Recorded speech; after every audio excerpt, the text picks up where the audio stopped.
শীতের সন্ধ্যায় যদি এরকম মুচমুচে পেঁয়াজু হয়, ডালের পেঁয়াজু, তবে কিন্তু মন্দ হয় না। একদম সন্ধ্যাটা বেশ জমজমাট হয়ে যায়। আসসালামু আলাইকুম। আশা করছি সবাই ভালো আছেন এবং সুস্থ আছেন। আমিও আল্লাহর রহমতে ভালো আছি। ওয়েলকাম করছি আমার আরও একটি নতুন ব্লগে আপনাদের সবাইকে। আমি আজকে সন্ধ্যার জন্য গরম গরম ডালের পেঁয়াজু বানাবো। সেটাই আপনাদের সাথে শেয়ার করছি খুব সহজভাবে। এখানে আমি কিছু দুপদের ডাল মিশিয়ে নিয়েছিলাম, ভিজিয়ে নিয়েছি। পরে মসুরির ডাল আর মুগ ডাল অনেকক্ষণ ৩-৪ ঘন্টা ভিজিয়ে রেখে পরে এটাকে ভালোভাবে ওয়াশ করে এখন এখানে ব্লেন্ডার করে নিব। এটাকে আধো আধো করে ব্লেন্ডার করে নিতে হবে। যদি একেবারে আপনি ব্লেন্ডার করে নেন তবে কিন্তু সেই পেঁয়াজুটার স্বাদ হয় না। এখানে আমি এই যে দেখতেই পাচ্ছেন আধো আধো করে ভেঙে নিয়েছি আর কি, ব্লেন্ডার করে নিয়েছি।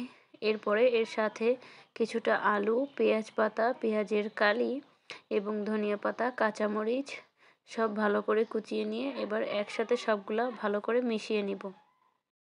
সব কিছু একসাথে প্রথমে আলতো হাতে আমি মিশিয়ে নিচ্ছি। এর মধ্যে কিছুটা পরিমাণে হলুদ গুঁড়ো, কিছুটা পরিমাণে লবণ এবং হালকা আপনি চাইলে শুকনো মরিচ গুঁড়োও দিতে পারেন। দিয়ে সবগুলো উপকরণ একসাথে খুব ভালোভাবে এখানে আলতো হাতে মিশিয়ে নিচ্ছি। এরপরে এটাকে হাত দিয়ে খুব ভালোভাবে চটকে চটকে মিশিয়ে নেবেন। এটা যত বেশি চটকে নেবেন এক্সট্রা পানিটা ছেড়ে দিবে। তারপরে আপনার পেঁয়াজুটা মুচমুচে হবে। এখানে এই ট্রিক্সটা আপনি অ্যাপ্লাই করে দেখতে পারেন। ভালোভাবে চটকে চটকে এটা মিশিয়ে আপনি কিছুক্ষণের জন্য রেখে দিবেন। এতে করে এক্সট্রা পানিটা বের হয়ে আসবে। আপনি তখন এটা আলাদা করে নিতে পারবেন। এটা খুব সময় নিয়ে করবেন, দেখবেন জিনিসটা এতে করে খুব বেশি ভালো হবে। এটা একটু বেশি সময় নিয়ে করাতে এর এক্সট্রা পানিটা খুব সুন্দরভাবে সহজে বেরিয়ে আসে। একটু হাত জ্বলতে পারে, তবে খেতে কিন্তু খুব মজার হয়। এখানে আমি তেলটা আগে থেকে গরম করার জন্য চুলায় দিয়ে দিয়েছিলাম। তেলটা ভালোভাবে গরম করার পরে আমি এর মধ্যে একে একে পেঁয়াজগুলো ছেড়ে দিচ্ছি। তেলটা যদি হালকা গরম হয় তখন আপনি দিবেন না, এতে করে কড়াইতে লেগে যেতে পারে।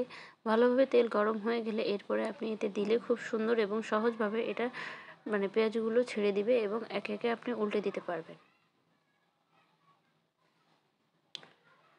পেঁয়াজ পাতা দেওয়ার কারণে এই যে একটা অসাধারণ ফ্লেভার আর ধনিয়া পাতার কম্বিনেশন, জাস্ট ওয়াও! এটা তো আমার এখনই দেখে খেতে ইচ্ছে করছে।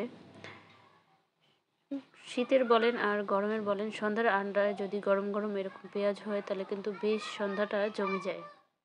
এবারে আমি ওপাশটা ভাজা হয়ে গেছে, এবার ওপাশটা উল্টে দিচ্ছি।